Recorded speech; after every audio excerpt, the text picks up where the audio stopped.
Hi, welcome back to My Mom Life. Today I am sharing some more Halloween treats with you. Let's get started.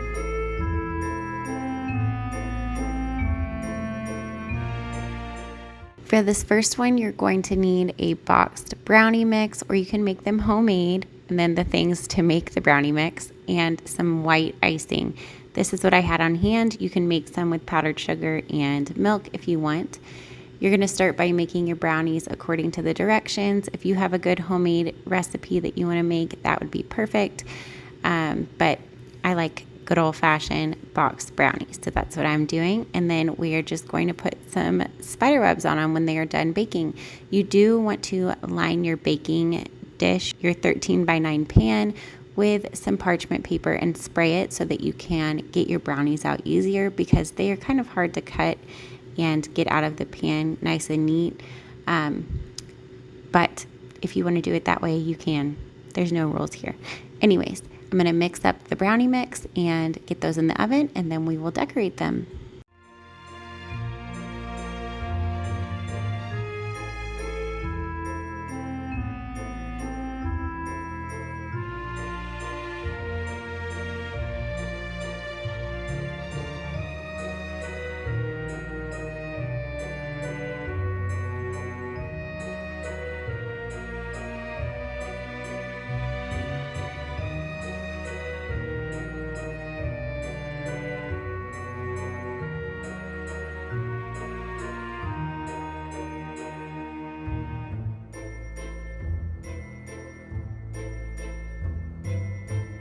I put my white icing into a Ziploc bag so that it was easier to pipe on the decoration, and you're just going to make a swirl design on your brownie and then take a butter knife and drag it through, and it will make a web.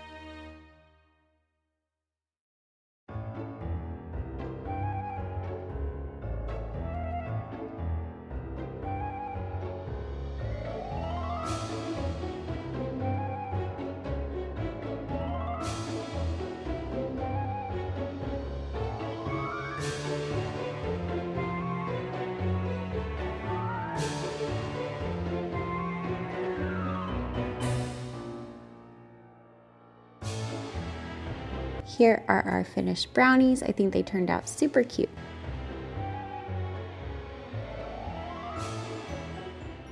Now let's move on to the next one. I am making pumpkin patch pudding. So you're going to need 2 different types of pudding. This I kind of just made up on a whim, so you can do this however you want. If you want to make just one kind of pudding.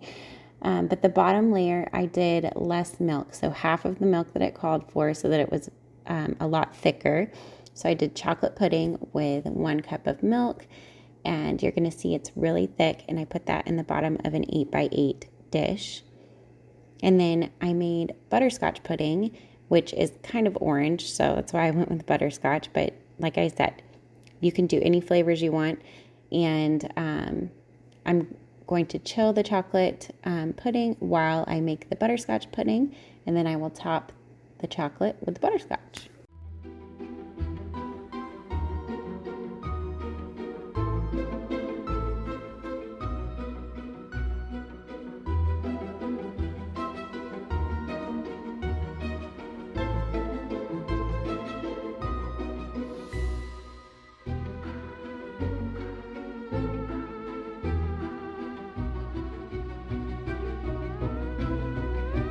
For this one, I didn't make it as thick. I wanted a little bit of difference in the texture or the thickness of the pudding, just to, I don't know, switch it up a little bit. So I added 1.5 cups of milk to the butterscotch pudding, and then mixed it up. Like I said, I added it to the top of the chocolate pudding and popped that back in the fridge.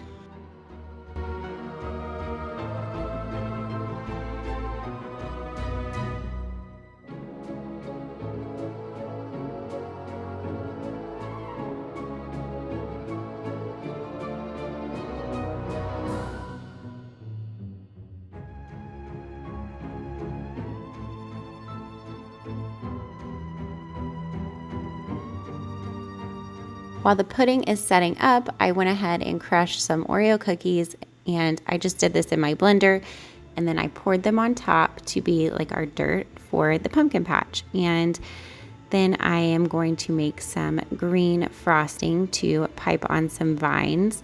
And every time that I was doing something different, I went ahead and put it back in the fridge so that it could set up. This pudding is instant though, so it doesn't take long at all. I'm going to make the green frosting with just some powdered sugar, milk, and green food coloring. There's no real recipe here. You're just going to put some powdered sugar in a small bowl, and I suggest adding a little bit of milk or half and half at a time because I've said this before, but it gets runny really quick. So you'll see I have to add a little bit more powdered sugar in a minute to get it to the thickness that I wanted, because I didn't want the vines to just spread all over the place. I wanted them to hold like the shape that I wanted them to. So anyways, I'm going to mix this up, add some green food coloring, and then I'm going to pop it in a Ziploc bag so that we can pipe on our vines.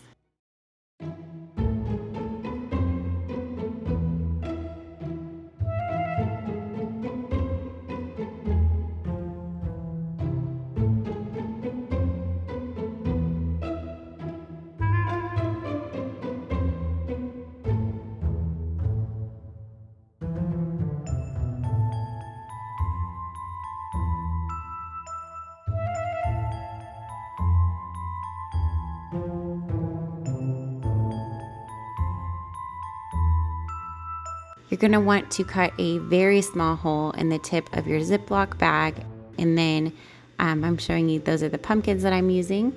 And yeah, you're just going to pipe on some little swirlies and then add little pumpkins where they would attach to the vine. And it turned out so cute. The kids loved it, and it was super easy to do.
These next ones are really quick. You're just going to need some pretzel rods, some Halloween sprinkles, some of this chocolate almond bark, or these candy mounts. And you can do whatever colors you want. You could do white, orange, black, whatever you want. And I had the chocolate on hand and the green, so that is what I used. And you're going to melt this in the microwave. I suggest doing it in intervals and stirring just so that you don't burn it.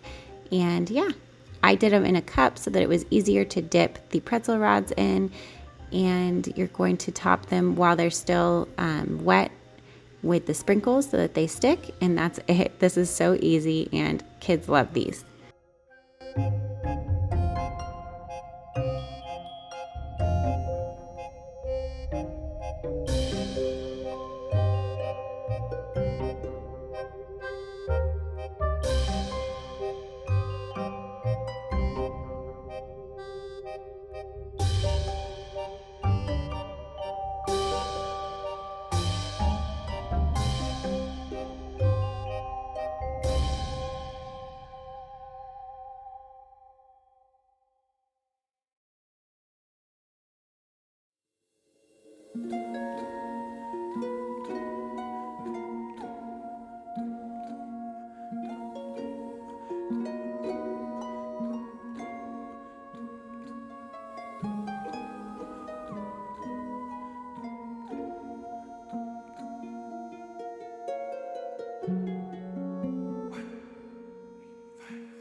For this final treat, I am sharing with you some chocolate M&M cookies. You're gonna need some Halloween M&Ms, brown sugar, white sugar, and egg, butter, flour, vanilla extract, cocoa powder, baking soda, salt, and a little bit of milk.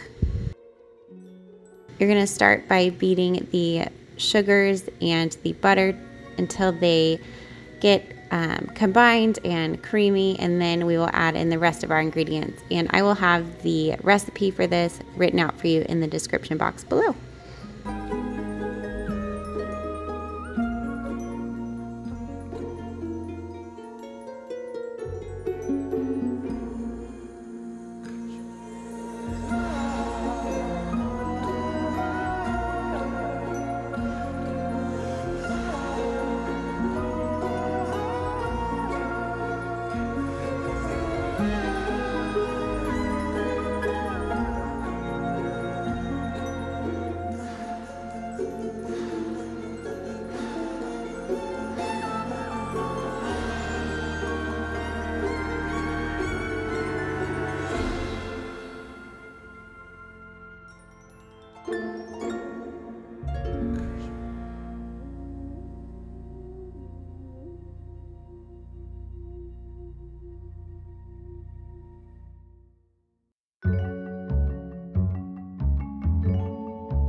Now that the dough is ready, you're going to add in your M&Ms, and if I could make one suggestion, I suggest adding in half of the bag and then topping the warm cookies when they come out of the oven with some M&Ms, just so that you can really see them, because I found that the chocolate dough kind of hid the colors just a little bit. But I mean, either way, they were super cute and my kids loved them, my husband loved them. But if I could make one suggestion, do you see how kind of the M&Ms got covered in the chocolate dough? Anyways, they were great, and I hope that you try this recipe.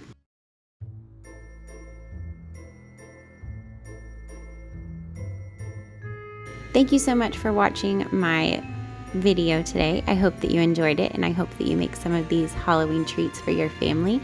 And if you're new here, I would love for you to subscribe and stick around, and I'll see you in my next one. Bye, guys.